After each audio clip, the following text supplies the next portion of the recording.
அனைவருக்கும் வணக்கம் மாஸ்டர்ஸ். இன்னைக்கு நம்ம லாக்டவுன் செய்தியில பார்க்க போற தலைப்பு ஆன்மாவின் முன்னேற்றம். அதுதான் இன்னைக்கு பார்க்க போறோம். இதுல அவர் என்ன சொல்லியிருக்காருன்னா, ஒரு ஆன்மா உயர்ந்த உலகங்களில் திட்டங்களை உருவாக்கி பூமிக்கு அந்த திட்டங்களை மறந்து விட்டு திரும்பி செல்கிறது. ஸோ நம்மளுடைய ஆன்மா இந்த பூமிக்கு வர்றதுக்கு முன்னாடியே நிறைய திட்டங்களை அது வச்சிருக்கோம். அதுக்கப்புறம் பூமிக்கு வந்த பிறகு அதெல்லாம் மறந்து போயிடும். நம்மளும் நிறைய மறந்துடுவோம். அதுக்கப்புறம் யோசிப்போம், ஏன் நமக்கு இதெல்லாம் நடக்குது, எதனால நம்ம வந்தோம் அப்படின்ற மாதிரி நம்ம யோசிச்சுட்டு இருப்போம்.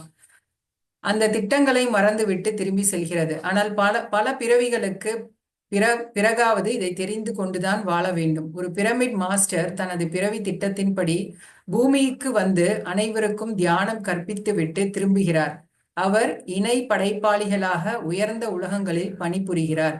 அதனால்தான் சிறந்த பிரமிட் மாஸ்டர்கள் பூமியில் தங்கள் வேலையை முடித்துவிட்டு உயர்ந்த உலகங்களில் பணிபுரிய செல்கிறார்கள். ஸோ இப்போ நம்ம எல்லாத்துக்குமே ஒரு பர்பஸ் இருக்கும். நம்ம எதுக்காக இந்த உலகத்துக்கு வந்தோம் அப்படிங்கிறது அதை நம்ம கண்டுபிடிக்கணும்னா முதல்ல நம்ம இந்த தியானத்தை தினமும் செய்யணும்.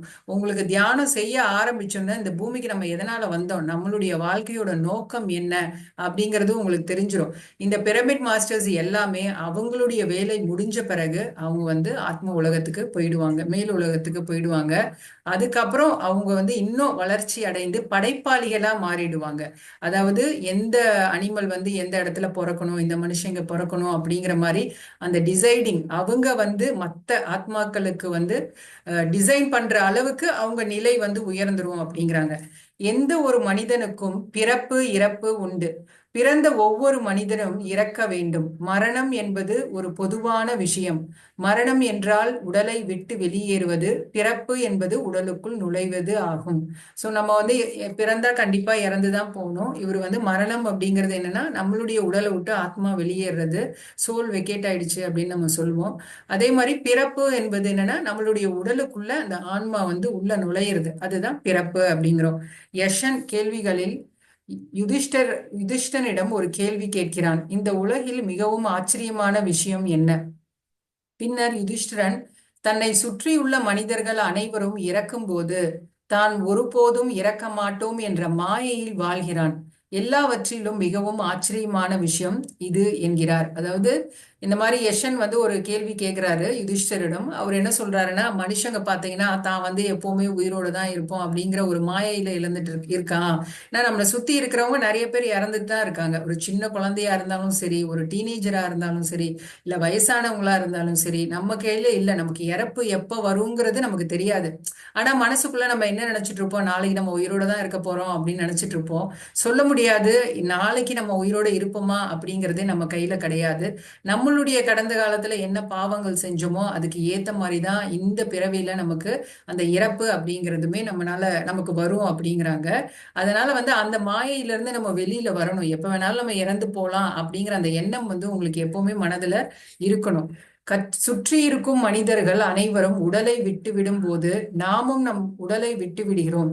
அது நாளை, நாளை மறுநாள், இப்போதோ எப்போதோ ஒரு நாள் நிச்சயம் என்பதை ஞாபகம் வைத்துக் கொள்ள வேண்டும். இங்கு யாருக்கும் நிரந்தர குடியுரிமை இல்லை. வர வேண்டும், பின்பு போக வேண்டும். இது அனைவரின் வீட்டிலும் நிகழும் சாதாரண நிகழ்வாகும். இது ஒரு பொதுவான விஷயம். மரணம் என்றால் உடலை விட்டு வெளியேறுவது, பிறப்பு என்றால் உடலில் நுழைவது. ஸோ நம்ம எப்ப வேணாலும் நமக்கு மரணம் வரும். அதே மாதிரி இந்த இடத்துல நம்ம நிரந்தரமா இருக்க மாட்டோம். இங்க ஒரு பெர்மனன்ட் சிட்டிசன் கிடையாது. நம்ம டெம்பரரி தான். நம்ம எப்படியுமே போறோம். எதுவுமே நமக்கு நிரந்தரம் கிடையாதுங்கிறத நீங்க நினைவுல வச்சுக்கணும். பிறவியின் நோக்கத்தை செய்யாமல் திரும்பி செல்வதுதான் ஆச்சரியமான விஷயம். ஒரு காரியத்தை திட்டமிட்டு மேலுலகில் ஒத்திகை பார்த்து விட்டு இங்கே மறந்து விட்டு எதையோ செய்துவிட்டு போவதுதான் ஆச்சரியமாக உள்ளது. அதாவது மேல் உலகத்துல நம்ம இங்க என்ன செய்யணுங்கிறத திட்டம் போட்டு அதுக்கு ரிகர்சல் எல்லாம் பார்த்திருக்கோம், ஒத்திகை எல்லாம் பார்த்துட்டு. ஆனா இங்க வந்த பிறகு நம்ம என்ன பண்றோம், அதை அப்படியே மறந்துடுறோம். மறந்துட்டு வேறு எதையோ நம்ம செஞ்சுட்டு இருக்கோம். அதனாலதான் நம்ம வாழ்க்கையில கஷ்டப்படுறோமும் கூட. உண்மைக்காக வருபவர்கள் உண்மையை தெரிந்து கொள்ளாமல் திருப்பி சென்று விடுவது ஆச்சரியமான விஷயம். சந்தோஷமாக வாழ வந்தவர்கள் அழுதுவிட்டு செல்வது ஆச்சரியமான விஷயம். இறப்பு ஆச்சரியமான விஷயம் இல்லை. கடவுளை போல் இருந்து ஒரு திட்டத்தை திட்டமிட்டு அதை அலங்கோலமாக்குவது ஆச்சரியமான விஷயம் அப்படிங்கிறாங்க. அதாவது மேல நம்ம வந்து கடவுள் மாதிரி இருந்து நம்ம வாழ்க்கையில என்ன செய்யணும் அப்படிங்கிறத திட்டமிடுறோம். ஆனா அதை செய்யாம ஏதோ அலங்கோலமா ஏதோ செஞ்சுட்டு போறதுதான் ஆச்சரியமான விஷயம். சந்தோஷமா இருக்கிறதுக்குன்னு நம்ம இங்க கீழே வரோம். ஆனா சந்தோஷமா இல்லாம எப்ப பார்த்தாலும் ஏதாவது சொல்லி ஒரு துக்கத்தோடயே இருக்கும் இல்லையா? அதுதான் ஆச்சரியமான விஷயங்கிறாங்க.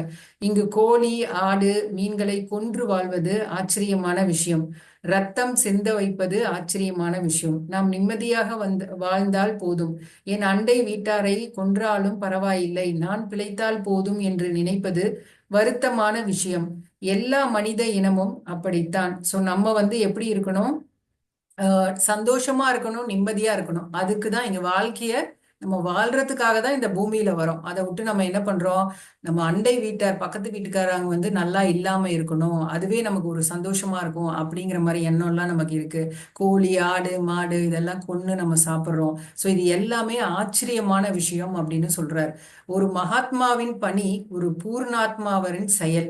அவர் வந்த நோக்கத்தை கடைசி மூச்சு வரை செய்வதே உயர்ந்த விஷயம். அதாவது ஒரு மகாத்மா வந்து ஒரு பூர்ணாத்மாவா மாறணும். அதுக்கான எல்லா செயல்களையும் வந்து அவங்க செய்வாங்க. அப்பதான் அவங்க கடமை முடிஞ்சதுன்னு அர்த்தம். என் ஆற்றல்கள் அனைத்தையும் பணயம் வைத்தேன், நான் என்னுடைய வேலையை சரியாக செய்து விட்டேன் என்று நமது இறுதி தருணங்களில் சொல்ல வேண்டும். அதாவது நான் எதுக்கு வந்தனோ அதுக்கான விஷயத்த நான் கரெக்டா செஞ்சுட்டேன் அப்படின்னு நம்ம இந்த உலகத்தை விட்டு போகும்போது நமக்கு அந்த அந்த நினைப்பு இருக்கணும். கடைசி நேரத்தில் இதை நான் செய்திருக்க விரும்புகிறேன், செய்திருந்தால் நன்றாக இருந்திருக்கும் என்ற உணர்வு வரக்கூடாது. சோ கடைசி நேரத்துல சாக போறோம் நம்ம, அப்ப போய் இருந்துட்டு நான் அதை பண்ணியிருக்கலாம், இதை பண்ணியிருக்கலாம் அப்படிங்கிற அந்த நினைப்பெல்லாம் நம்ம இருக்கக்கூடாது. நம்ம சாகும்போது ஒரு மன நிறைவோட, மன திருப்தியோட நம்ம வந்து இந்த உலகத்தை விட்டு போகணுங்கிறாங்க. தீட்சையாக தியானம் செய்து தியானம் கற்றுக் கொடுத்தால் நாம் பிறப்பு வெற்றி அடையும். நாம் பிறந்த திட்டத்தை நாம் எப்போதும் நினைவில் வைத்திருக்க வேண்டும். நாம் எந்த நேரத்திலும் அழைக்கப்படலாம். நாம் அனைவரும் தற்செயலாக இங்கு பிறந்தவர்கள் இல்லை. ஒவ்வொரு பிறப்பிற்கும் ஒரு பெரிய நோக்கம், காரணம், திட்டம் உள்ளது. காரணம் பிறப்பிற்கு ஆதாரம். காரணம் விதை என்றால் மரம் அதன் பணி. அந்த செயலே காரணத்தில் பொதிந்துள்ளது. அது வெளியே வருகிறது. பயிர் செய்வதன் மூலம், வாழ்வின் மூலம், பிறப்பின் மூலம் அது வெளியில் வருகிறது. சோ எல்லாருக்குமே வந்து ஒரு காரணம் இருக்கு. இந்த பூமிக்கு நீங்க ஏன் வந்தீங்க, ஏன் இந்த பூமியில பிறந்தீங்க அப்படிங்கிறதுக்கு ஒரு காரணம் இருக்கு. சோ அந்த காரணம் வந்து ஒரு விதைனா அதோட அந்த வளருதுலயே அந்த மரம். சோ அதுதான் வந்து அந்த மரம் வளர்றதுக்காக, அந்த மரம் வளருது இல்லையா, அதுதான் அந்த பனி. சோ அதனால வந்து நமக்குன்ட்டு ஏதாவது ஒரு காரணம் இருக்கும். நம்ம என்ன பணி செய்ய இங்க வந்திருக்கோமோ அதை சரியா நம்ம செய்யணும் அப்படிங்கிறாங்க. எல்லா மகாத்மாக்களும் தாங்கள் எதற்காக பிறந்தார்கள் என்பதை அறிவார்கள். கஷ்டங்கள், கண்ணீர், ஏற்றத்தாழ்வு, அவமானங்கள் எல்லாம் அவர்களுக்கும் உண்டு. ஆனால் அவற்றை கணக்கிடுவதில்லை. சோ எல்லா மகாத்மாக்கள் நம்ம சொல்றோம்ல, அவங்களும் கஷ்டப்பட்டிருப்பாங்க, அவங்களும் அவமானங்கள்லாம் பட்டிருப்பாங்க, பல பிரச்சனைகளை வந்து அவங்க எல்லாம் சந்திச்சிருப்பாங்க. ஆனா அவங்களுக்கு எதுக்காக, இந்த நோக்கம் என்ன, இந்த பூமிக்கு எதுக்காக வந்தோங்கிறது அவங்களுக்கு தெரிஞ்சிருக்கும். அதனால அதெல்லாம் பொறுத்துக்கிட்டு அவங்க எதுக்காக வந்தாங்களோ அதை மட்டும் சரியா செஞ்சுட்டு போயிடுவாங்க. அவர்களின் ஆத்மாவின் முன்னேற்றத்திற்கேற்ப கீழ் நிலையிலிருந்து உயர்ந்த நிலைக்கு செல்வதே அந்த பிறப்பிற்கு காரணம். ஆன்மா மட்டத்தில் குறைந்தது ஒரு படியாவது ஏற வேண்டும். அதாவது நம்ம இங்க வந்திருக்கோம்ல, நம்மளுடைய ஆன்மா வந்து அட்லீஸ்ட் அந்த ஒரு படியாவது வளர்ச்சி அடையணும். அப்பதான் அடுத்தடுத்து பிறப்புக்கள்ல நம்ம ஆத்மா வந்து வளர்ச்சி அடைந்துட்டே போகும். நம்ம ஏன் பிறப்பு எடுக்கிறோம் தெரியுமா? நம்ம வந்து ஒரு ஞானியா ஆகிறதுக்காக தான். சோ அந்த ஞானியா ஆகிற வரைக்கும் நம்ம மறுபடியும் மறுபடியும் பிறந்துட்டே தான் இருப்போம். தமோ குணத்தில் இருப்பவர்கள் ரஜோ குணத்தில் இருப்பவர்கள் சாத்வீகத்திற்கும், சாத்வீக குணத்தில் இருப்பவர்கள் சுத்த சாத்வீகத்திற்கும், சுத்த சாத்வீகத்தில் இருப்பவர்கள் நிர்குணத்திற்கும் செல்ல வேண்டும். இதுதான் உத்தரவு. இவை அனைத்தும் பல பிறவிகள் தேவைப்படுவதால் ஆன்மா அனைத்து பிறவிகளையும் எடுக்கிறது. சோ இங்க என்ன சொல்றாங்க? தமோல இருக்கிறவங்க வந்து ரஜோ குணத்துக்கு போகணும், ரஜோல இருக்கிறவங்க சாத்வீகத்துல இருக்கவங்க சுத்த சாத்வீகம், சுத்த சாத்விகத்துல இருக்கவங்க வந்து நிர்குணத்துக்கு போகணும். இதுதான் வந்து அந்த ஆன்ம வளர்ச்சி அப்படிங்கிறாங்க. ஒருத்தருக்குமே ஒரு குணங்கள் இருக்கும். தமஸ் குணத்துல கூட இருப்பாங்க. அவங்களாம் பல பிறவிகள் எடுத்துதான் அந்த குணத்தையே மாத்த முடியும். இங்க இந்த பிறவியில நம்ம பிறந்துட்டோம் உடனடியா உங்க குணம் வந்து மாறுறதுங்கிறது ரொம்ப கஷ்டம். நம்ம குணம் மாறணும்னா அதுக்கு இந்த மாதிரி தியானம் பண்ணணும், நிறைய பிறவிகள் எடுத்தாதான் அந்த குணம் மாறும் அப்படிங்கிறாங்க. ஆன்மா அதன் தேர்ந்தெடுக்கப்பட்ட இலக்குகளுக்கு பொருத்தமான சூழ்நிலைகளை தேர்ந்தெடுத்து பிறக்கிறது.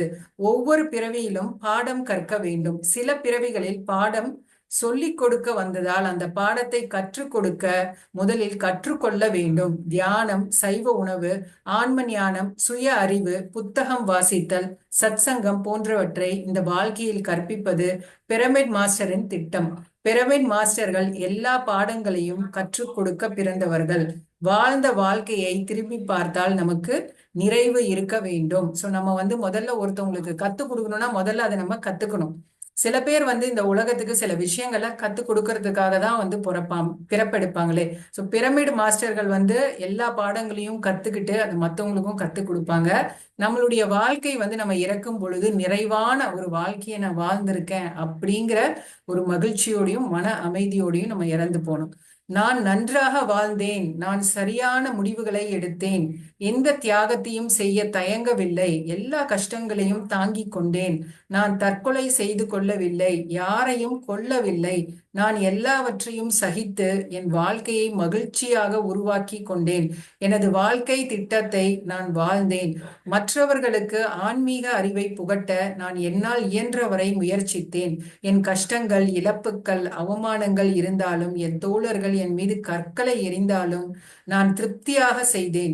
கஷ்டங்கள், இழப்புக்கள் என்றென்றும் நிலைக்காது. நாம் வந்த வேலை முடிந்ததும் இந்த உடலை விட்டு பூமியை விட்டு வெளியேறுகிறோம். நாங்கள் பல உலகங்களிலிருந்து வந்தவர்கள். நாம் வேறு பல உலகங்களுக்கு செல்வோம். இந்த கதை அனைத்தும் இங்குதான். சத்திய லோக வாசிகளான நாம் பூலோக யாத்திரை முடிந்ததும் மீண்டும் சத்திய லோகத்திற்கு செல்வோம். சோ நம்ம எல்லாரும் சத்தியலோகத்தை சேர்ந்தவங்க. இங்க பூலோகத்துக்கு நம்மளுடைய வேலையை செய்ய தான் வந்திருக்கோம். சோ அந்த வேலையை செய்யும் பொழுது பல இன்னல்கள் வந்து வரும். நம்ம வந்து பெரிய கஷ்டத்தை சந்திக்கலாம், நிறைய பேர் நம்மளை அவமானப்படுத்தலாம், உங்க உடல் நலம் பாதிக்கலாம். நீங்க வந்து எத்தனையோ கஷ்டங்கள் பட்டா கூட நீங்க என்ன பணி செய்ய இங்க வந்திருக்கீங்கிறது உங்களுக்கு நல்லா தெரியணும். அதை வந்து நீங்க செஞ்சிட்டீங்கன்னா நீங்க வந்து சத்தியலோகத்துக்கு திருப்பி போயிடுவீங்க அப்படிங்கிறாங்க. இந்த இந்த பூலோகத்துலதான் நிறைய கஷ்டங்களை நம்ம சந்திக்க நேரிடும். ஆனா சத்தியலோகத்துல நம்ம அப்படி இருக்க மாட்டோம். அதே மாதிரி எந்த லோகத்துல இருக்கிறோமோ அந்தந்த லோகத்துக்கு ஏத்த மாதிரிதான் நமக்கு உடல், அந்த இடம் எல்லாமே அமையும். நாம் செய்ய வேண்டிய உலக நல திட்டங்களை முடித்து விட்டு செல்ல வேண்டும். பல பிறவிகளில் பல விஷயங்களை கற்றுக்கொண்டேன். மற்றவர்களுக்கு கற்பித்தலும் நான் கற்றுக்கொண்டேன். இறுதி பிறவியில் இருப்பவர்களே இந்த பிரமிட் மாஸ்டர்கள். சோ இதுல அவங்க என்ன சொல்றாங்க, நம்ம என்ன கத்துக்கணுமோ அதை நம்ம கத்துக்கிட்டோம், என்னெல்லாம் நம்ம மத்தவங்களுக்கு கத்து கொடுக்கணுமோ அதையும் கத்து கொடுத்தாச்சு, அதுல இருந்து நம்மளும் பாடம் கத்துக்கிட்டாச்சு. நம்ம எல்லாரும் இறுதி பிறவியில இருந்தாதான் இந்த பிரமிட் மெடிடேஷனுக்கே வர முடியும் அப்படிங்கிறாங்க. இதுவே நமது கடைசி உலக நல முயற்சி. இனி செய்வதற்கு ஒன்றும் இல்லை. இந்த பிறவி கடைசி பிறவி. ஒவ்வொரு சிறிய விஷயமும் ஒவ்வொரு பெரிய விஷயமும் அனைத்தும் கற்பிக்கப்படுகிறது. திட்டத்தின்படி வாழ்ந்த பிறகு நான் வெளியேற வேண்டிய நேரம் இது என்று மகாத்மாக்கள் மட்டுமே கூறுகிறார்கள். அதுவே மகாத்மாக்களின் பண்பு. ஒரு கதாபாத்திரத்திற்காக நாம் அறிமுகமானோம். கதாபாத்திரம் முடிந்ததும் அரங்கில் இருந்து வெளியேறுகிறோம். சோ இது எல்லாமே நம்ம என்னன்னா, நம்ம அந்த தியானத்துக்குள்ள வந்ததே வந்து நம்ம கடைசி பிறவியில இருக்கோம். நம்ம இந்த நாட்டுக்காக என்ன, இந்த உலகத்துக்கு என்ன செய்யணுமோ அந்த பணியையும் செஞ்சுட்டு தான் இருக்கோம். எப்படி நம்ம வந்து ஒரு கதாபாத்திரத்தை எடுத்துட்டு இங்க வரோம், ஒரு நாடகத்துல உங்களுக்குன்னு ஒரு ரோல் கொடுக்குறாங்கன்னா அந்த ரோல் முடிஞ்சோன்னு நீங்க அந்த சீனை விட்டு போயிடுவீங்க. அதே மாதிரிதான் நம்ம இந்த பூமிக்கு வரோம். நம்மளுடைய வேலை முடிஞ்சிருச்சு அப்படிங்கும் பொழுது நம்ம இந்த இடத்த விட்டு காலி பண்ணி போயிடுறோம். இன்னும் சில பிறவிகளுக்கு பிறகு கற்பித்தல் வேலையும் முடிந்துவிடும். அங்கிருந்து படைப்பின் வேலைகளை செய்வோம். சோ இப்ப வந்து பாத்தீங்கன்னா நிறைய பிறவி எடுக்கிறீங்க. அந்த பிறவியெல்லாம் நீங்க வந்து எதுக்கு எடுக்கிறீங்கன்னா மத்தவங்களுக்கு நல்லது செய்யறதுக்காக நீங்க எடுக்கிறீங்க. அதுக்கப்புறம் என்ன ஆயிடும்னா அந்த கற்பிக்கிற வேலையுமே முடிஞ்சிரும் அப்படிங்கிறாங்க. அடுத்து அவர்கள் அரசாங்கத்தில் இருப்பார்கள். யார் எந்த பிறவி எடுக்க வேண்டும், எந்த உலகில் எந்த தாவரங்கள் எந்த விலங்குகள் இருக்க வேண்டும் என்னும் விஷயங்களை பார்த்து கொள்வார்கள். சோ அதாவது நம்ம இதெல்லாம் டிசைட் பண்ற அளவுக்கு நம்ம ஆன்ம முன்னேற்றம் வந்து வந்துரும்.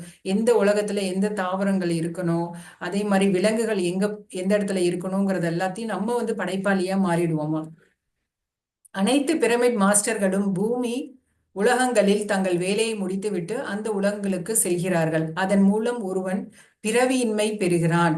சர்வாத்மாவாக இணை படைப்பாளியாக இயற்கையின் செயல்பாடுகளை ஒருங்கிணைக்கிறான். சோ இந்த மாதிரி அவன் வந்து அந்த சொல்லி கொடுக்கிற வேலையும் நமக்கு முடிஞ்சு போயிடுச்சு அப்படிங்கும்போது சர்வாத்மாவாக மாறுகிறான். அதாவது இணை படைப்பாளி, கடவுள் எப்படி படைக்கிற தொழிலை செய்யறாரோ அதே மாதிரி நாமளும் வந்து ஒரு கிரியேட்டரா வந்து மாறிடுறோம். அங்க வந்து நமக்கு அடுத்தது பிறப்பெல்லாம் இருக்காது.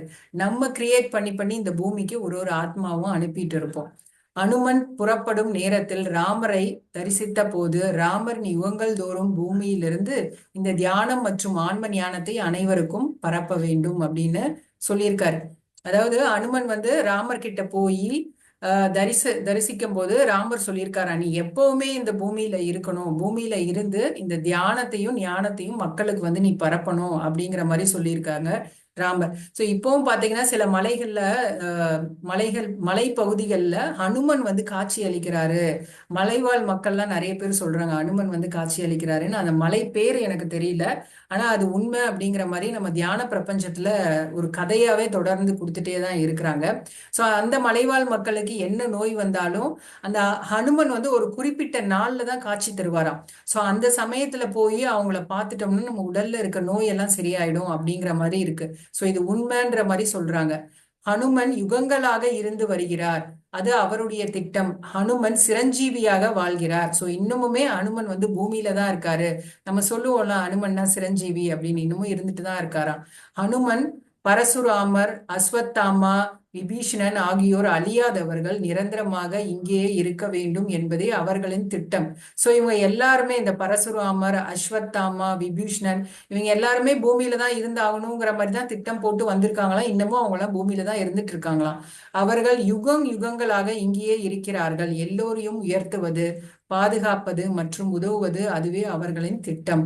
அனைத்து திட்டங்களும் சிறந்தவை, உயர்ந்தவை. எல்லோரும் கடவுள்கள், எல்லா பிறவிகளும் சிறந்த பிறவிகள். செயல்கள் ஒரு காரணத்திற்காக செய்யப்படுகின்றன, அவை அனைத்தும் உண்மைத்தனமானவையும் கூட. சோ எல்லாரும் இந்த தெய்வங்கள் எல்லாம் இன்னுமே நம்ம பூமியில தான் இருக்கு. அவங்களாம் எதுக்காக இருக்கிறாங்கன்னா நம்மளை வந்து ஒரு உயர்ந்த நிலையை நம்ம அடையணும் அப்படிங்கிறதுக்காக தான். மக்களுக்கு நல்லது செய்யணும், இந்த நாட்டை பாதுகாக்கணும் அப்படிங்கிறதுக்காக, இந்த பூமியை பாதுகாக்கணுங்கிறதுக்காக தான் இவங்க எல்லாருமே, கடவுள் இன்னும் பூமியில தான் இருந்துட்டு இருக்காங்க.